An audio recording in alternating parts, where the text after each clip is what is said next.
Afternoon students, आज हम पढ़ेंगे 8th क्लास की एसएसटी हिंदी मीडियम। तो इसमें इकाई 1 में हमने इतिहास पढ़ा था जिसके 2 चैप्टर हो चुके हैं। अब हम पढ़ेंगे इकाई 2 जिसका फर्स्ट चैप्टर है संसाधन, जो है इकाई 2 भूगोल।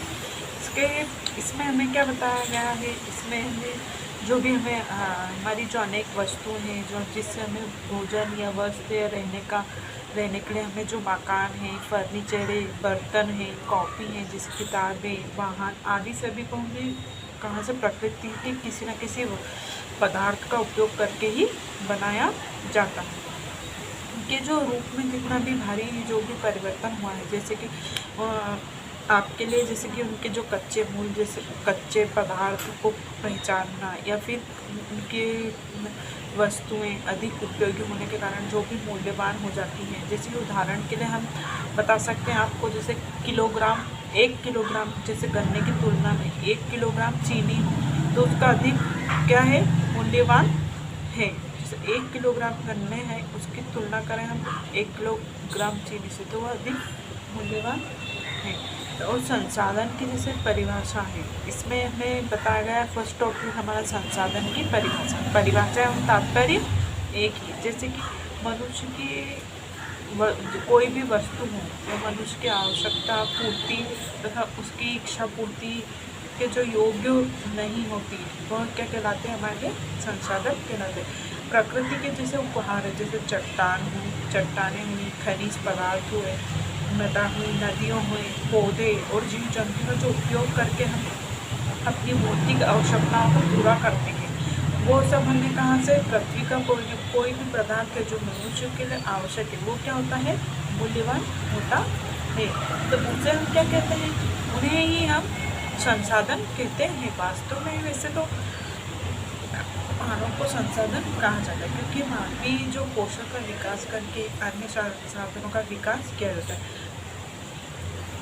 प्रकृति को मानव को उदारतापूर्वक अनेक संसाधन प्रदान किए गए, जैसे भूमि, जल, वनस्पति, खनिज इत्यादि। मनुष्य जब इस संपदा के महत्व को समझने लगा, जैसे जैसे उसका उपयोग करने लगा, यही पदार्थ हमारे लिए क्या हो गए, संसाधन बन गए। वैसे तो इसमें बताया गया है कि मनुष्य अपने व्यक्तिगत तथा सामाजिक लक्ष्यों को कहाँ से प्राप्त करता है, यहीं से प्राप्त करता है। और इसका जो भी हमें जो भी भौतिक पदार्थ है, जो संसाधन बनता है, वो हमें कहाँ से, मनुष्य इसका उपयोग करता है तो उससे ही मूल्य प्रदान करता है। जिस चीज़ का मतलब उपयोग करता है उसे ही वो मूल्य प्रदान करता है। मूल्य की अभिव्यक्ति जैसे आर्थिक, कानूनी, सौंदर्य शास्त्रीय और नैतिक संदर्भों में की जाती है। जैसे उदाहरण के लिए हम आपको बता सकते हैं कि उत्पादन में काम आने वाले जो संसाधनों का आर्थिक मूल्य, जैसे वनों, पर्वतों, झरनों, झीलों, नदियों की प्राकृतिक सुंदरता है वो क्या है, सौंदर्य शास्त्र का मूल्य उदाहरण है। वैसे ही संसाधनों का वर्गीकरण, संसाधन का जो वर्गीकरण वो अनेक प्रकार से किया गया है मौलिकता के आधार पर। अब मौलिकता के आधार पर भी 2 बताए गए हैं, जैसे प्राकृतिक संसाधन और मानव निर्मित संसाधन। अब मौलिकता के आधार पर प्राकृतिक संसाधन है, जैसे इसमें क्या बताया गया है, प्राकृतिक संसाधन के अंतर्गत हमें जो भी प्रकृति से है, जिन्हें प्रकृति ने बनाया, जैसे कि भूमि को प्रकृति ने बनाया, जल, वायु, वन, खनिज, जंगली जीव आदि, ये सब क्या है, प्रकृति ने। वैसे ही संसाधन पृथ्वी पर सदैव ही विद्यमान रहते हैं, जैसे कि इस युग आदिम युग में मानव अपनी सभी आवश्यकताओं की पूर्ति प्राकृतिक संसाधनों से ही करता है। और इसमें है मानव निर्मित, मतलब कि मानव ने क्या क्या बनाया, मानव निर्मित साधनों में मतलब मानव की बुद्धि एवं सक्षमपूर्ण ढंग से वो कैसे अपना सदुपयोग करता था। एक इसकी मनुष्य में जो भी कला थी वो परंपरागत रूप में थी। इस प्रकार मानव निर्मित वे संसाधन, वे साधन थे जो प्राकृतिक संपदा को अपने उपयोग हेतु बनाते थे। जैसे मानव निर्मित और प्राकृतिक संसाधनों का एक आदर्श समन्वय है जो राष्ट्र के विकास के लिए है, यह आधारशिला माना जाता है। कि जैसे मानव ने तकनीकों का विकास करके प्राकृतिक संसाधनों को उपयोगी बनाए, वैसे वैसे आर्थिक प्रगति के द्वार स्वतः के लिए मानव ने खोल दिए। अब सेकंड है हमारा पुनः पूर्ति के आधार। इसमें क्या बताया गया, इसमें भी हमें दो टॉपिक बताए गए, एक तो नवीकरणीय संसाधन और अनवीकरणीय संसाधन। अब नवीकरणीय संसाधन में क्या है कि इस संसाधन में यांत्रिक उपाय से पुनः प्राप्त किया जा सकता है। जैसे भौतिक एवं रासायनिक जो भी प्रक्रिया है वह हमें कहाँ से प्राप्त होती है, दोबारा वो नवीनीकरण संसाधन सब प्राप्त की जा सकती। कभी क्या होता है, ना तो समाप्त होता है, इसे क्या कहते हैं हम, नवीनीकरण संसाधन। और अनवीनीकरण संसाधन में क्या है, इसमें बताया गया है कि जिन्हें हम पुनः उसी रूप में प्राप्त करना चाहते हो लेकिन वो संभव ही नहीं है, वो हमेशा क्या रहते हैं, शांत और समाप्ति रहते हैं। इसमें जैसे कि बताया गया कि पृथ्वी में से जो खोद कर निकाला हुआ ईंधन, इसका एक प्रमुख उदाहरण है। जो इसमें है जो एक बार उपभोग करने वाला जो भी समाप्त हो जाने वाले संसाधन हैं वो क्या होते हैं, अनवीनीकरण संसाधन। अब इसका इसी में ग वाला है उद्भव के आधार पर। इसमें भी हमें दो टॉपिक देखने को बताए गए हैं, जैसे जैविक संसाधन और अजैविक संसाधन। अब जैविक संसाधन में क्या बताया गया है कि पौधे, जीव जंतु आदि से भी क्या है, ये सब जैविक संसाधन के अंतर्गत आते हैं। और कोयला तथा खनिज तेल क्या है, निर्जीव पदार्थ है। इसकी उत्पत्ति हमें कहाँ से, वनस्पतियों जीव जंतु से होने के कारण इन्हें भी जैव संसाधन कहा जा सकता है। जैसे कि इसका अर्थ है कि जीवों के अवशेष से निर्मित ईंधन। अब इसमें है अजैविक संसाधन। अजैविक संसाधन में क्या है कि चट्टानें, खनिज, मृदा, जल आदि में कहाँ से सम्मिलित है, अजैविक संसाधन।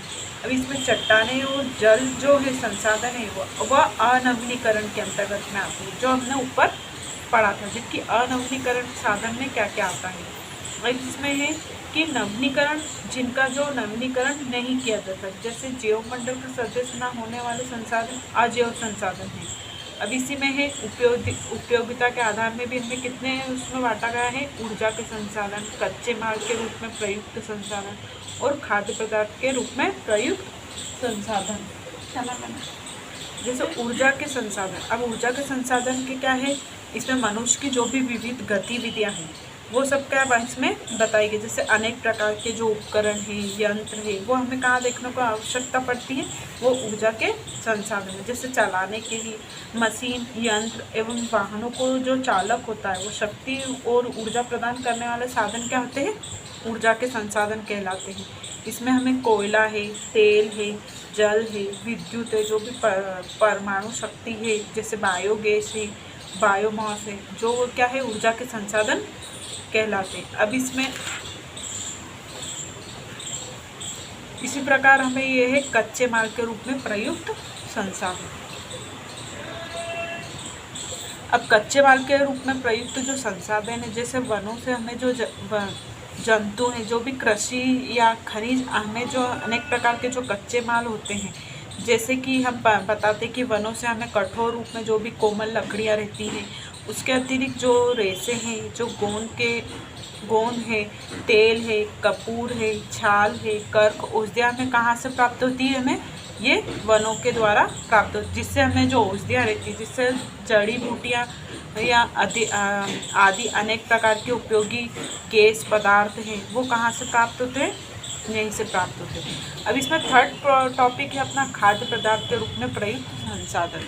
अब खाद्य पदार्थ के रूप में जो प्रयुक्त संसाधन है, जैसे वनों द्वारा वनों में जो जंतु, कृषि आदि खनिज पदार्थ हैं, वह हमें अनेक प्रकार के भोजन तो प्राप्त करते हैं। जैसे वनों के अनेक प्रकार के फल है, कंदमूल है, वो आदि कहाँ से प्राप्त होते हैं, हमें यहीं से प्राप्त होते हैं। और जंतुओं से जो दूध हमें मिलता है, जैसे दूध है, मक्खन है, पनीर है और अंडे है, मछली है, शहद आदि, ये हमें कहाँ से प्राप्त होता है, जंतुओं से प्राप्त होता है। अब ये आज का ये चैप्टर मैंने आपको यहाँ तक पढ़ा दिया। इसके आगे का चैप्टर मैं आपको नेक्स्ट वीडियो में पढ़ाऊँगी और समझाऊँगी। Thank you.